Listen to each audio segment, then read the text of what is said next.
If you live in Oklahoma City and you're not watching Shea Gilgeous-Alexander for $14, bro, what the fuck are you doing? And I think Vegas is gonna fucking crush. And I wish Netflix would go back to the old style comedies like those early 2000 American Pies. So you think a deluxe is coming on the back end with Drake on it? So you get dressed up in your favorite team, you got the uniform on, you got everything, you're on the fucking sideline, you're in front of 80,000 people, you get to hold the ball, kick it, and then just run off the field. Full equipment? Full equipment. They get to put on the gear, they get to wear the shit, and they get to run off the field. Oh my God. About to get all this dough. Me and no fuck niggas know. I swear to God we the ghosts. This ain't the story they told. Man, if you know, then you know. I never had to tell my dogs that we on room for greatness. They paper getters, they want money. Welcome to The Real Oshow. I'm Zachary. Joining me as always is my brother Joshua. And we're going to talk about a couple things today, but I really want to get right into it, Joshua. You think Kai Cenat is the next Kevin Hart. Tell me why you believe that. 100%. Kai Cenat is the biggest thing out right now, but you just see how he's moving. Like, he's a streamer that when he does his rollouts, he looks like he's in a fucking movie. For example, his McDonald's collab just went out today. He's doing the chicken Big Mac, and it's incredible. You see how he's doing his AMP rollouts when they're doing like a streamathon or whatever the fuck they're doing, a subathon. They're rolling it out like an actual movie, and there's other people, like you've seen FaZe Clan kind of take a piece of that, and they're like, oh shit, like AMP is straight up making movies. It's like Kevin Hart, if we're going to keep playing that, which I actually think is a decent comp. They're both short, so obviously it plays. But Kevin Hart was a stand-up comedian. Now he's an actor, and now he's a crazy businessman, and now he's controlling, like, writing the films, producing the films. Like, he's everything. And Kai Cenat just started with the streaming, and now he's getting into what he actually wants to do. And he also has the ability to legit do whatever he wants at this point. 100%. But, like, Kai's already kind of, like, low-key made movies. Like, that's how he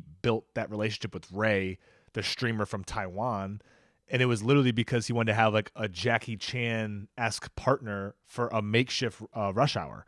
Like, that was a genius. Like, when you go back and watch that, you're like, holy shit, this was made very, very well. Now, is it the film sucked, but the film sucked? How? The film sucked. No, I thought it was great. Nah, I thought it was bad. It's lo-fi. Like, if you're comparing it to a movie budget, like that was a very, very, very cheap budget, and they shot it like an actual movie. Like, the storyline, if that's what you can say, like, maybe that didn't have as much fulfillment, but it was just like a funny little story. It's just a short film. I'm not at that level.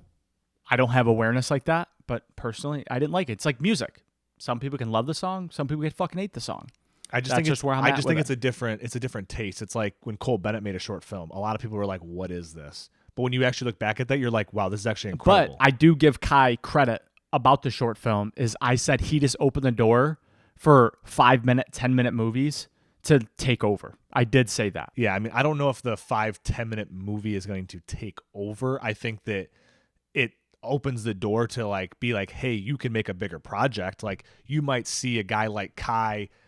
And this is why I think that the Kevin Hart Kai is so comparable. One, I think there's going to be like a father-son thing where they like Heaven's going to bring him in as like a father-son role because they could play that part very well with each other, and they just have a great dynamic. It was same thing when Drewski was on the stream and it was them three. Like, they have a dynamic that is electric, and if Kevin Hart is looking at you being like, you got something, you got something. I wish they would play like a stepdad kid role where he like falls in love with his mom and he comes back from college. Like, that'd be a funny role. Like, bickering back and forth would play really well with those two. 100%. But just to get into this, let's watch the Kai Cenat I haven't McDonald's seen it. commercial. I have not seen it. And you can just see, like, again, do I think that Kai directed this and this was his idea? No. But it's all part of that realm where it's like, he can act. He's definitely in it. And it's like a thing like this is pretty much what he would make on his own.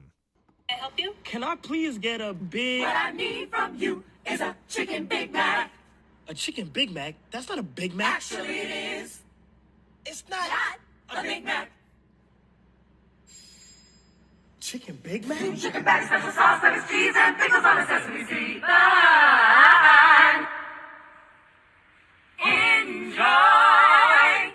The chicken Big Mac. It's not a Big Mac. Ba-da-ba-ba-ba. I love how they added Kai at the end with the jingle. Yeah, that's brilliant. That's That's something that McDonald's is really good at, is they always have them do like the ba-da-ba-ba-ba. That's really good. Yeah, like that's it's good.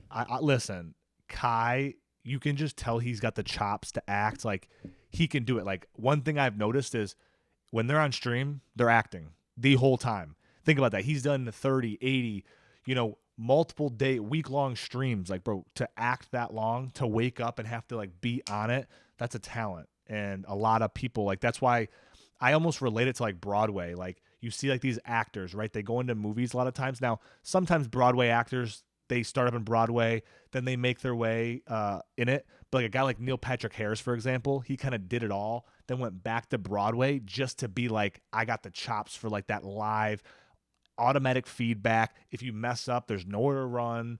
Like, it's a real thing. And I think streaming is in that same bread and butter. I agree with that. I think hold on, before you get to your point or you transition, that's why people love live streaming, live shopping, live streaming. Everything's live now, live sports, is that you can't cover anything. There's nowhere to hide. If you fail, people see it live time. And it's also the factor of you get to kind of see who has it, or the live streaming part, which I've always said, you get to see into people's bedroom in a lot of ways. One, there's nowhere to hide. Everything you say gets clipped immediately. So if, like, again, you get the instant feedback of, oh, am I doing something good or am I doing something bad? And again, that's why I think I'm going to compare streaming to theater in that sense, where I think Kai has already done that theater. He's already built that muscle. He could go into acting and play a massive role. Just to transition to movies, Netflix just announced that they're going to have John Mulaney do a live weekly talk show in 2025. Now, the reason why that's so big is Netflix has been trying to get in the talk show space, and they've tried on a few different people, and it hasn't hit very hard. The reason why I think John Mulaney is such a great choice is because it allows them to be a little bit more edgy. Allows them to be a little more bold. Like, John Mulaney started off on SNL. He's done a ton of different stuff. He's like best friends with Nick Kroll. They've done a ton of stuff together. They co-wrote Big Mouth together. Everyone has seen and loved Big Mouth. I think John Mulaney is going to be the perfect thing. And the reason why I think Netflix is doing it is they want their own late night show. So, okay, I was just about to ask that. So late night show is a talk show. Yeah. It's just theoretically a talk show. Great. Has Netflix, or have you thought about, maybe people just don't give a fuck about that? No, but that's so wrong. They do. They love it. Like, people, listen. Well, obviously, I don't think they love it if Netflix can't figure it out. Every network has a late night show. It obviously is relevant and it kills. To me, the reason why Netflix hasn't done it is because I think that Netflix is a place where you go there and you're going to watch a TV series, a movie. They haven't brainwashed people into being like, hey, every Tuesday at 9 p.m., John Mulaney's going to have a show that we all tune in and we kind of get our little news. Is it live? It's live. And I think that's the difference. I think there's a couple different avenues that Netflix is going to take in this live space, and talk show is one of them. They need to etch their way in. They have too many monthly users, too many people that have Netflix to not be in the talk show space. And that's why I think John Mulaney is a different aspect, because he can be a lot more edgy. How you beat out all these old talk shows that have all this fucking old time built up, all this viewership built up, all this infrastructure built up, is to be the guy who's going to say the shit that they won't say. All the late night talk show hosts now are all bought and paid for. They're all fucking they're just weirdos. Yeah, I really like that Netflix is trying to get into the live. Obviously, we talked about this with the Mike Tyson-Jake Paul fight, which is coming up like November 15th, something like that. So that's really coming up. And I was pumped about that because it felt like it was something they were missing with like the live action sport. And now with the talk show, it makes sense. I live in the camp. I don't give a fuck who you put up there. I mean, there's probably a few people I would tune into, not every weekly, but like maybe a couple times a month if they were on a live talk show. But theoretically, like, I would never tune into no fucking live talk show. I don't give a fuck who it is. But as I was thinking, you remember Tosh.0 when we were growing up? Yeah.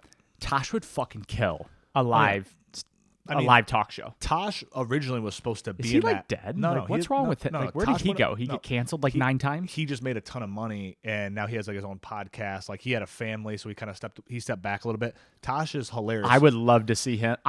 You know what? I would tune in. Fuck, I hit the mic. I would tune in if Tosh.0 took over the live talk show for Netflix. 100%. I mean, Tosh.0, Daniel Tosh, hilarious. I think he's great. Another avenue I thought why this is so important for Netflix is, you think about this, right? What does Dwayne "The Rock" Johnson do when he has a box office hit about to come out? What does he do? Media tour. He does a media tour. On that media tour, he's going to hit every late night show, every fucking live, whatever, The View show, and sell that movie.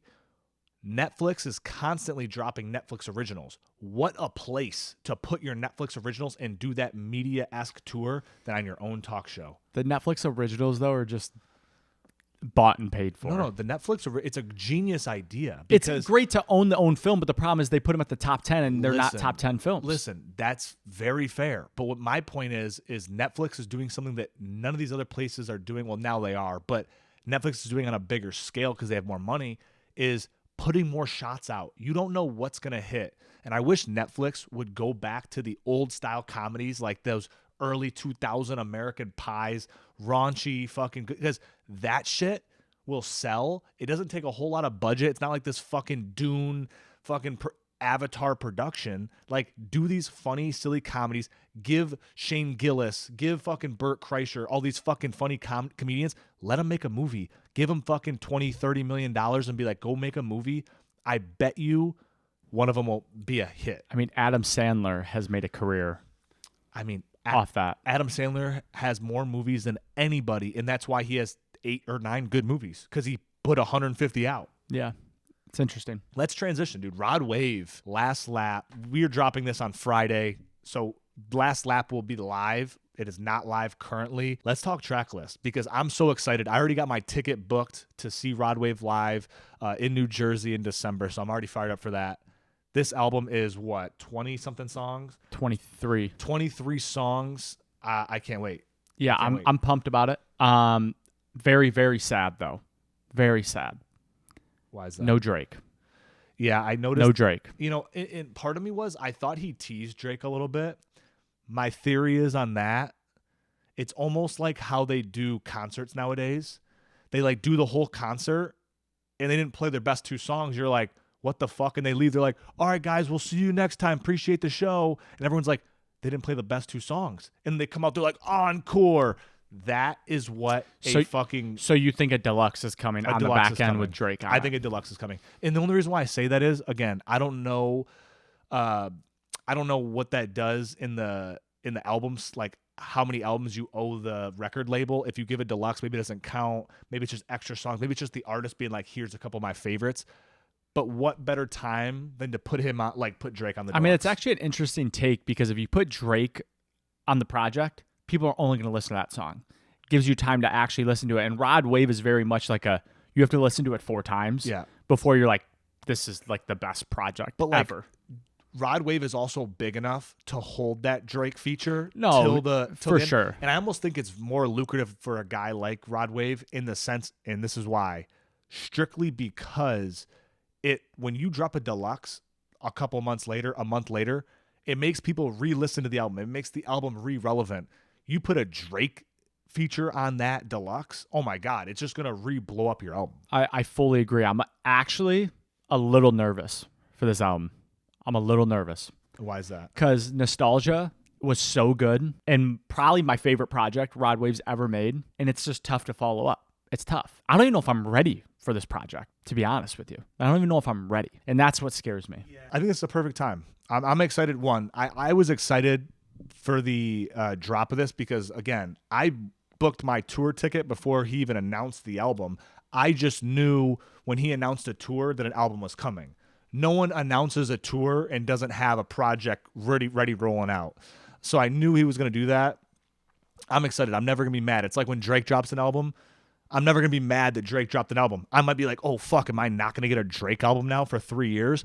But I say that every time with Rod Wave. Every time he drops an album, he's like, I'm running away. I'm never coming back. I'll see you guys fucking never. I'm going to be on the moon. And it's like, next year, he's like, nah, I got you guys with 23 more songs. So it's like, bro, Rod Wave is 24, 25 years old. Like, my dog has got 20 more years of making music. Yeah, hopefully my man loses some weight so we can get to those 20 years. But let's transition to somebody who's touring with Rod Wave, and that's Toosii. Dropped Jaded, which honestly, to me, he dropped a project before this, Najor, which was his first self-titled project, which I thought was really, really good. This project's incredible, Joshua. And what I was most excited about this project was he said he was making different music than he's ever made. It wasn't like if you listen to him since Platinum Heart, which is when we got put on, to now, completely different music, which was very interesting because Rod Wave, when he dropped Nostalgia, was very different than what he was making. And it seems like these artists that, especially I like, are trying to make this different music to show the versatility. And I thought Toosii killed it. I really, really like it. If you've listened to the project, you can go over your favorite. I'm just going to shoot them right now. Party Girl Anthem, I love. New Corvette, and Fantastic. By far my favorite song. Champs, L.E.S.A. is probably the best song on the project, actually. Yeah. But it dropped before, so it's hard for me to be like, it's just like I already listened to it so many times, but Gunna killed it. Toosii killed it. I'm super, super proud of Toosii. Like, he just showed a ton of range. And, you know, when we talked to him in our vlog, he was like, give it 5 years. Those shoes are going to be worth something. If anybody doesn't know, I got his autographed shoes and some random giveaway. I don't know how it happened, but it happened. And he said, hold on to those shoes for 5 more years. They're going to be worth something. If he keeps putting out music like this, Jaded, sky's the limit. Yeah, I thought this was a very good album. I thought it was definitely different than a lot of especially his last album that he dropped. I thought this was a very different from that. Platinum Heart might still be one of my favorite Toosii projects. Yeah, of course, because that's of all time. when you discovered him. 100%. But I will say this was a great album. My favorite songs were the Champs Elise with Gunna, L.E.S.A., whatever. Champs L.E.S.A. with Gunna. Gunna is hot right now. Yeah, he's killing it. It's just Meet Me Outside. The intro I thought was good. I only listened to this project twice, so I don't really have a full breakdown of it. I thought it was good though. As far as it went, like, again, when I listen to a Toosii album, I'm trying to pull 3-4 good songs out of it, 5 good songs out of it. And I think there was at least 5 good songs off the rip of oh, these could be in like the rotation. This could be in a playlist. I think Toosii's just growing. Like he's one of those guys where you've seen him from 2016 till now is like another dude who's like 26. Again, just he's already climbing leaps and bounds. We talk about the evolution of artists all the time. Toosie's one of those guys that is evolving, and I agree with him. You know, the shoes will be worth something one day because he's really trying to get. And they're never going to be sold, by the way. I will never sell those. You know, it's just a good thing to have. Maybe it's part of the podcast set one of these days when we get our official studio. You know? I mean, my grandkids will probably sell them, but I won't. I won't be here. What were your thoughts on the J. Cole Port Antonio? And that's just for the people that don't know what that is. That was basically Drake speaking on J. Cole speaking on the Drake and Kendrick beef. Listen, I'm actually happy he addressed it. I know some people were going at him on Twitter like, this is like fucking 3 months late. Listen, if we know anything about J. Cole, we know he's going to address shit when he wants to address shit. So I respect him for that. I'm glad he said what he said. And I don't think he added anything like that we didn't know. Called out Kendrick for the bots. Called out kind of both of them for paying money to dig up dirt on the other person. And then also gave props to Drake for putting him on. Like there was nothing new that I got out of it. I will say that, you know, Biggie has a great line where he says, don't do anything that your heart's not in. Clearly, J. Cole's heart was not in that beef. Like, didn't want to piss off Drake, didn't want to piss off Kendrick. This song was kind of like when you have like a big brother and 2 little brothers, you just like bump their heads together. Like, that's kind of what that song was. Like, J. Cole is maybe the greatest ever when it comes to like lyrics and all this shit. Like, people will be like, Kendrick. Nah, J. Cole's the best. Kendrick will say some shit that you have to like get someone to fucking like decode. Yeah. J. Cole will just like hit you with some poem shit that you're just like, what the fuck? It's a lot easier to understand where Kendrick's coming at. It's my thing about Kendrick. Every Kendrick fan just thinks they're super smart. That's why they like Kendrick. Yeah. Because they don't have to fucking read a dictionary or Google shit. Where J. Cole, anybody can understand. Listen, anybody can understand that. And there's a lot more power to that than I have to go on fucking Google or a dictionary or find some fucking 8-minute TikTok video to decode 3 lines. The smartest people can take something that's very complex and make a kindergartner digest it. And that's something that J. Cole can do very well. I think it's good for hip hop that he kind of like threw his hat in the ring a little bit to kind of like be like, all right, guys, we're done with it. But it was a good song at the end of the day. Like, I was listening to that song, I was like, damn, like, that's some, like, good J. Cole. When you put on J. Cole is known for telling a story. Most of the time, it's his story. And again, I thought this was a great song. And this is another one.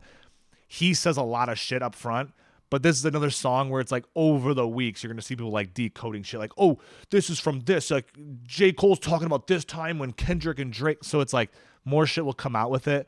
But I was happy to see J. Cole actually address things. For sure. Let's transition to our last topic. I know you have some things about the sports world you want to get into, but I want to give my take. So obviously, if you made it this far, you're a real fan. So thank you.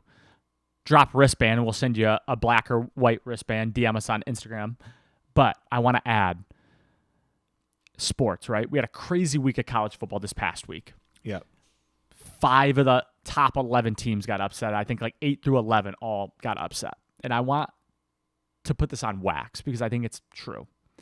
I think with the new 12-team college football playoff, and it's going to continue to grow. It's going to be 16. It's going to be 20. It's eventually going to be fucking March Madness. They're going to make March Madness, yeah. And the amount of upsets that happened this year, I think, is a direct correlation to what's going to continue to happen, where these teams, like a Vanderbilt upsetting Alabama, Georgia, a good Tennessee team, is going to continue to happen. And I think Vegas is going to fucking crush with the money. There's not going to be many undefeated teams anymore. Like, I don't think teams are going undefeated with all the new players every year, the new coaches, these teams that have been together for 3 or 4 years where they're like, we're literally only here to beat Alabama.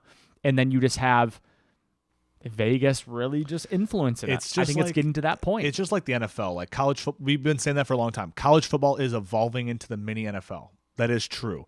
And what I mean by the NFL is the good teams aren't as good as you think, and the bad teams aren't as bad as you think. And it's like anybody can beat anybody. It is a fucking narrative football league. There's going to be a million stories going on. That's what it is. Like, before this last weekend, you want to know what last weekend was? Last weekend was this is the shitty football weekend. Go out and go to pumpkin patches with your girlfriend. Like, That's what it was. Like, everyone was calling it the pumpkin patch weekend. What happens? Fucking 6 big upsets. So it's like, I don't know. To me, it's to keep you glued to your seat. Yes, you have to have it. Like, bro, once you think things are boring, whoop, oh, there's a change. Like, that's how it is. It was the reset. It was a little reset. It's a great reset. Talk about great resets. One thing that I don't understand NFL teams don't do, why do NFL teams not let their fans pick their uniform? Like, that is something that teams should start doing. These people are so invested in it. Like, we're Detroit Lions fans. You look at Detroit. Everyone, like, if Detroit plays on a Monday night game, no one works in Detroit. Everyone takes Monday off. They're in that parking lot partying, drinking all day. Same way with Buffalo Bills. Same with a lot of places. Why are these teams not letting the fans decide their uniform? I fully agree. Like, I'm all about fans being more invested, especially if you have a team like Green Bay. Yes. Green Bay, the public owns them. Yes. There's fucking no reason the people that at least own the shares or part of the team can't at least submit, like, hey, I want fucking green and yellow, green. We should only do it for home games, right? Because, like, the home team is going to just dictate what the uniforms are. Why not every home game? There's fucking 18 weeks. 9 of the weeks or 8 of the weeks are your home. Why not for 8 games a year, you get to pick? And it could be before the season even starts. You could do it before the season even starts. Now, I think we should do it week to week because I'm a superstitious person. I'd hate to pick like an all-black uniform. We lose every time we're in it, and then we got to keep it. No. So I think it should be week to week that you do it. 100%. But it's just something where it's like, man, the fans get a say in what their team looks like. I get to rep the jersey that I want. I think there's something about it. It's like playing a video game. Like, I will go and pick my team uniform. Let us pick the uniforms. This is something I've been thinking about for a year, Joshua. Do you think if there was a $50,000 ticket to call one play a game, maybe it's the first play of the game, do you think someone would buy it every week? 1,000%. There would not. Do you think that is that underpriced? It's underpriced, and not only is it underpriced, there would be a waiting list for years. Like, there would be a waiting list for years. We were just talking about it the other day in our vlog that's coming out. We talk about we sneak into a private club in New York, and we were talking with the owner, and he was saying that he wants to make a bottle every night worth $10,000, and he's like, some rich dude will buy it every night. Now, you're talking about a play in an NFL game. These rich motherfuckers are going to be playing Madden like, yeah, first game I want 4 verts. Play it right now. So it's like, to me in my head, it's like, yes. And that actually brings me to my next point. And I think that the play call is a little bit tougher to do because like that's actually affecting the game. I have an idea that does not affect the game, but gives the fan the ultimate experience. And that is this. Every play to start the game, one fan can buy a ticket. Could be $250,000. Don't care how much it costs. But they get to hold the ball on kickoff. So you know how when it's windy, sometimes they have a placeholder, and then as soon as the ball's kicked, they run off the field. With the new kickoff rules, all the guys are down the field. Yeah. So in theory, it would just be him and the kicker or her and the kicker.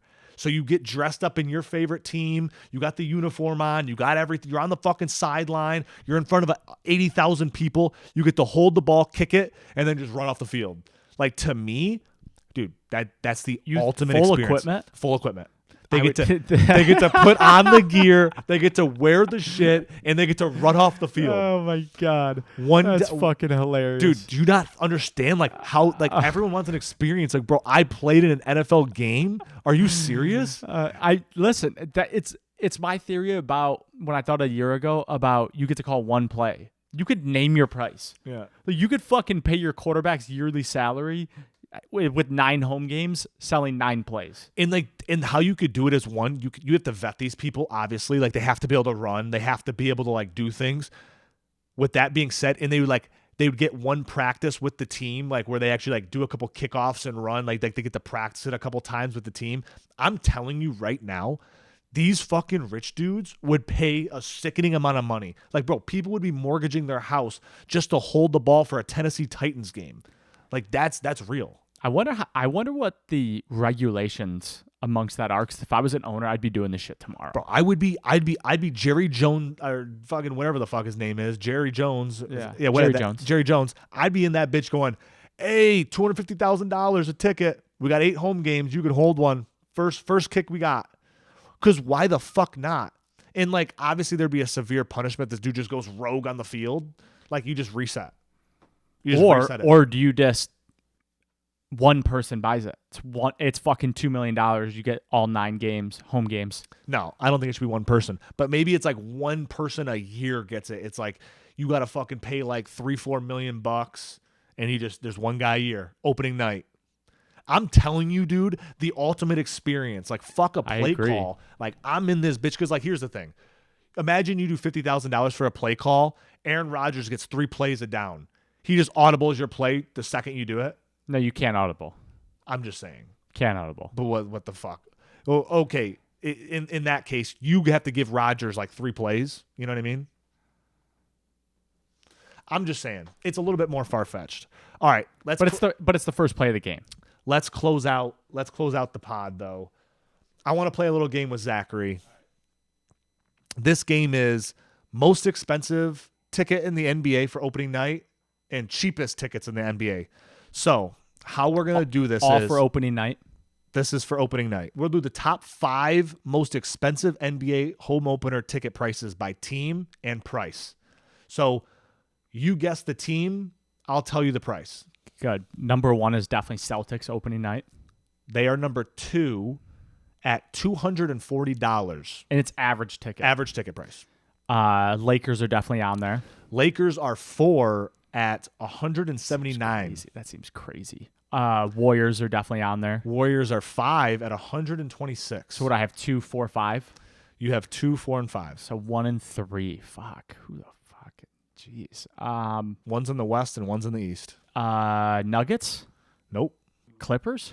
Clippers are number 3 ahead of LA at $198. That doesn't even make sense. Who do they play? They have a new stadium with probably less seats. No, it's just way cooler. Just a way fucking cooler stadium. Oh, that's like the $3 billion stadium. And this one is so easy, Zach. I'm surprised you didn't get this one off the rip. Number 1, bro. It's where we live. 76ers. It's where we live, baby. Oh, Knicks. Fuck. How did I not get that? Knicks. And the Knicks opening day average ticket is $275. Dude, Madison Square Garden is the most expensive place in the world. The most overrated ticket on earth. But we are going to, Joshua, I promise you, like, on my life, we're going to the Knicks versus the Pistons this year. All right, for sure. On my life. All right. Now, top 5 least expensive home opener ticket prices. Number 1, Pistons. Pistons are not in the top 5. Wow. Congrats, or bottom Pistons. 5, I should say. Congrats, Pistons. Good for you. Fuck. The Washington Wizards got to be in there. Nope. Jesus. Fuck. Memphis Grizzlies. No. Jesus, I'm over. Orlando Magic. Nope. God, well, I'm going to name the whole fucking NBA. All right. I'll give them to you here. Give me 5 and 4. At number 5, we have the Houston Rockets, $15 average ticket. Nice. At number 4, we have the New Orleans Pelicans at an average of $14 a ticket. Number 3. Number 3 is a team that could win the West. Nuggets. No. Jazz. No. Well, Jazz is the number 1. Interesting. At $11 a ticket. All right, go 2-3. I'm done. 2-3 is the Charlotte Hornets at $12 a ticket, and at number 3, which I thought was a shocking one, Oklahoma City at $14 a ticket. Bro, if you live in Oklahoma City and you're not watching Shai Gilgeous-Alexander for $14, bro, what the fuck are you doing? Like, there's nothing to do. Yeah, well, that's why they're $14. There's nothing to do in Oklahoma City. But that's why it's $14. Listen, there's nothing to do in Detroit, but it's still fucking $250 to go to a Lions game. It's because they're good. Like, Oklahoma City Thunder is good. They have fucking dogs on their team. I'm surprised that the Lakers aren't number 1. Did you hear that they're going to play Bronny James with LeBron? Of course they are. And then they're going to send him to the G League, probably? No, they're not going to send him to the G League, dog. Listen, people are going to call it Nepo baby shit, whatever you want to call it. Why be the best? Why be the greatest player of all time if you can't play fucking with your kid? You know what I mean? Like, why? I'm very interested to see Bronny play. For sure. Very interested. Hey, if you made it this far, make sure you follow us, like us, subscribe. And hey, if you want a wristband, fucking comment wristband, DM us on Instagram, let us know. Awesome. Till next time. I love. I gotta stack out this gold. I tell you I'm on the road. About to get all this dough. Me and no fuck niggas know. I swear to God we the ghosts. This ain't the story they told. Man, if you know, then you know. I never had to